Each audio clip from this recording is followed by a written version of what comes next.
everyone, my name is Megan and this is Painted and Distressed.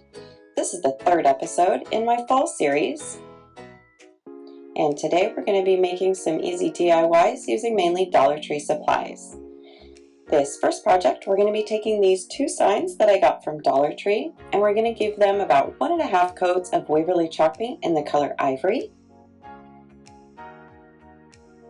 And once the paint is dried, we are going to be using some decal paper. These are the Hiipoo Waterslide decal paper, and the company was nice enough to send these to me to try out, and I absolutely love them. So what they are is they're transfer paper, and you can print on them using an inkjet printer any design that or picture that you want. I created these printables, and they are linked down below for free if you wanted to print them out yourself. So after I printed these out, then you need to seal them, and so I just took them outside and I used Rust-Oleum's matte clear spray paint because it is a sealant, and I gave it 3 coats and I just let them dry in between each coat. And then you need to cut out your image, and you need to leave about 1/8 of an inch around each side to make sure that you can detach the paper, and I'll go over that in just a minute. And once you've cut them out, then you need to wet your surface a little bit, just make it damp, and I'm just using a paper towel. And you put your paper into a bowl for about 30 to 60 seconds of room temperature water. And then as you can see, the paper, the transfer, it removes from the back side of the paper. And you do want to make sure there's 2 sides to this paper. One's a glossy side and one is a matte side, and you want to make sure to print on the matte side. And it's very forgiving. As you can see on this one, I didn't have it centered correctly, and so I just picked it up and put it down, and then now I'm just smoothing it out with a damp paper towel to make sure that there's no bubbles or wrinkles or anything like that. And then I take my heat gun just to kind of dry it just a little bit, just to make sure that all the corners and edges and everything are sealed and there's no wrinkles or bubbles once again. And then you do need to let these dry for about 3 hours, or you can use a hair dryer or a heat gun to speed up the process a little bit like I did here. But again, I just use this was the first time I was using it. I just used it just to make sure that all of my edges and everything were sealed down. And I do the same process with the other picture. And I tried these out before I recommend them to my subscribers because I wanted to make sure this was something that I really liked and will continue using, and I do. It is awesome. And the company is so kindly offering 50% off your purchase on Amazon, and the coupon code will be linked down below in my description box, and the link to purchase them on Amazon will be in my description box as well. And these are relatively inexpensive. You get 20 sheets, and I believe they're about $13.99 on Amazon, and then with 50% off, that's such a great deal. It's like, what, $7.50 or so, and you get, again, 20 sheets, and you can print multiple different images on the same sheet to save paper. And I will be making so many projects in the future. I absolutely love this. You can also cut these out. You can use the print and then cut method using your Cricut as well if you do have a cutting machine. And again, you can use any type of image. You can even use pictures, like photographs and stuff like that. I mean, the possibilities are endless. And these are the final pictures of the projects we just made, and I absolutely love them. I think they turned out so cute, and the paper just basically becomes one with the surface that you attach it to, and I just love it. Again, the coupon code is linked down below if you are interested, and thank you so much to Hiipoo for sending this product my way. this next project, we are going to be taking this pumpkin wreath form from DollarTree, and I am using some chenille chunky knit yarn. I got this yarn from Michael's a couple years ago. They still sell it though, but I've made several chunky knit blankets, and so I just have a lot of it left over, and so I try to use it as much as I can. If you're interested in a tutorial of how to make a chunky knit blanket, leave me a comment down below, and I will make a video and make sure that it's not sped up like this. And so basically what we're doing is we're taking the first two rungs of the pumpkin wreath and we're just wrapping it around. It's very easy. You do want to make sure that you pull it a little bit tight so that way it is not loose and it doesn't move on you. So that's what I'm kind of doing here. This yarn is quite fluffy and quite forgiving if you do make any kind of mistakes or anything like that, which is really nice. And it is so soft. The blankets that I made are literally my family favorites. I mean, even the animals love them. The cats like to make biscuits on them, and we love the blankets. So once you get to the top, this is the trickiest part. So what I did is I just wrapped it around, because then what we want to do is we want to take the third rung and then we want to string it through the second rung in between the, I guess you would call them stitches that we made. And you want to make sure to hold on to the tail also, because your yarn can easily get in a knot and get bunched up and all that kind of stuff. That happened to me, and it's not fun when that happens. But you know, it's all good. So I'm just going through and just attaching it this way. Now it does kind of start to look like a hot mess a little bit at first. Oh, here, I got it in a big bunch. Okay. All right, we're back on track. But I promise you, it starts looking really beautiful. And it'll be probably the softest wreath you'll ever feel.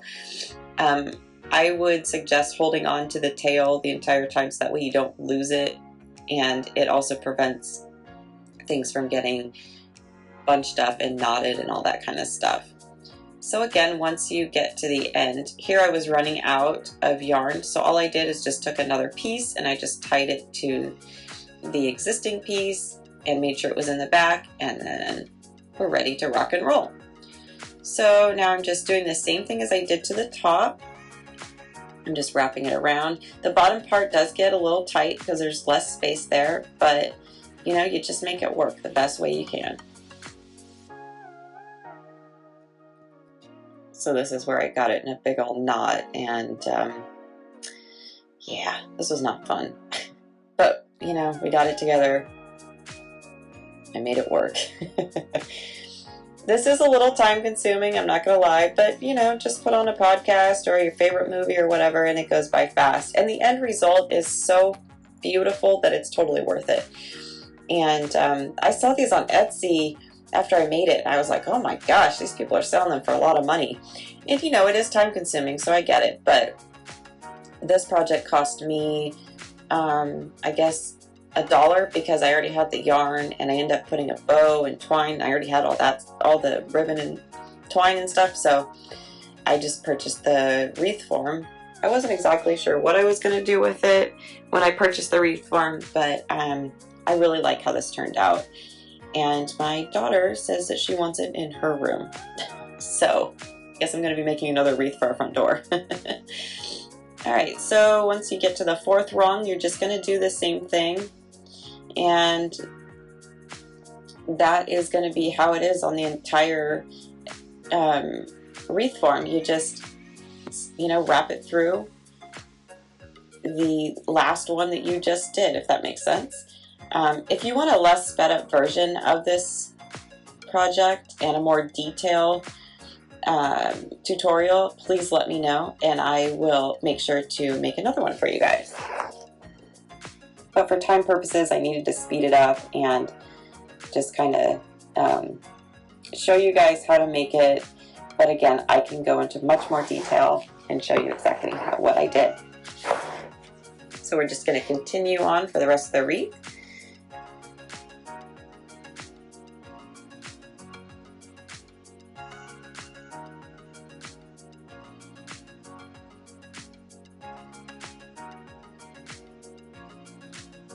And then now that we get to the end, I just cut off the extra tail, I wrapped it through and then tied a knot on the back. And then now we're just adding some twine to the stem. And I just hot glued the end and then I just wrapped it around the entire stem. And then just a little hot glue at the top to make sure everything stays together. And then this project was finished. I did add a messy bow to it using a variety of ribbon, all from DollarTree. And I would love to know what you guys think of this project.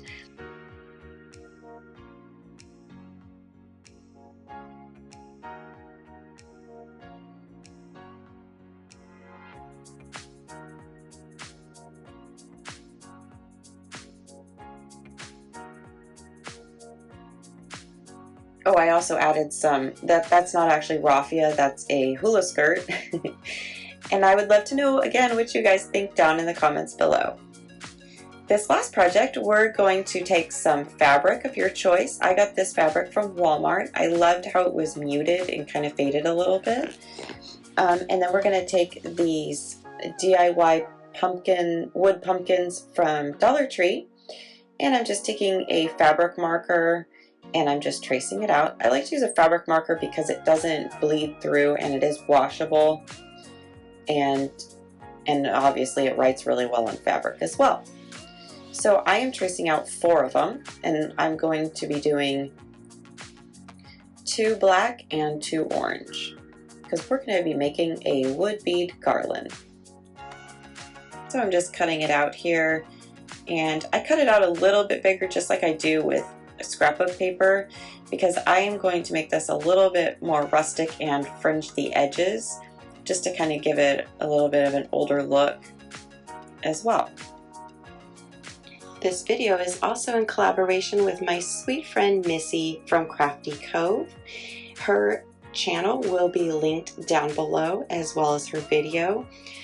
Make sure you check her video out and let her know that I sent you. She is incredibly talented and has all kinds of wonderful videos that are filled with inspiration, and she's so creative and so talented, so please make sure you check her out, and again, let her know that I sent you. And I used a combination of a seam ripper and my fingernails to do this, and then if there was any long extra threads or strands, then I just cut them off just to make everything even. And don't worry, I don't film all 4 of them to make you sit here and watch that. So now I'm just taking some hot glue and I'm just hot gluing our little fabric pieces to the wood pumpkins. And then just first, I felt like these were a little plain, so just for some extra added embellishments, I took these little sunflowers from DollarTree and then some little lamb's ear, and I attached them. I did take a little white wax and just to dull down the sunflowers a little bit. They were a little bright for my taste, and again, I like everything to be kind of vintage rustic looking, and so I just wanted to kind of dull them down just a little bit. And then I just attached everything with hot glue.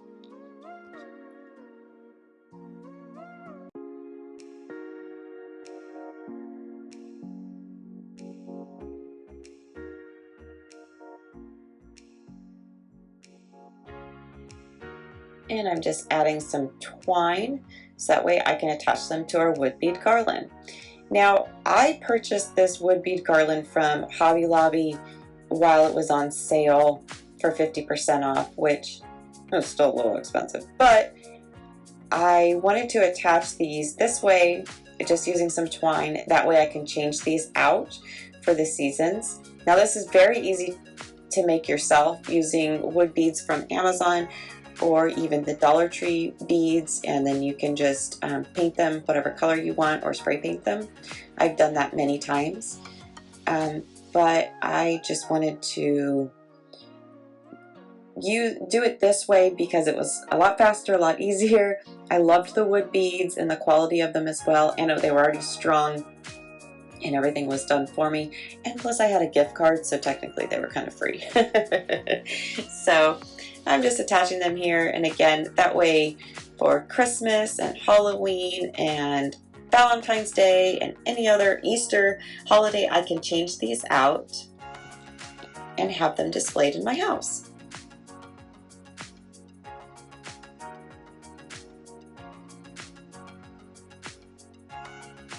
And here they are. I just kind of laid them down with all of our projects here, but I will definitely be hanging them over my fireplace.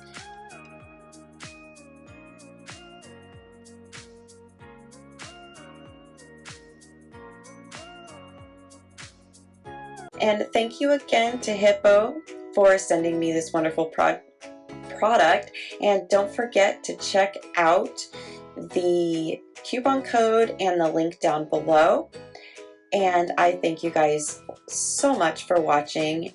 I appreciate each and every single one of you, and I will catch you on the next one. Bye.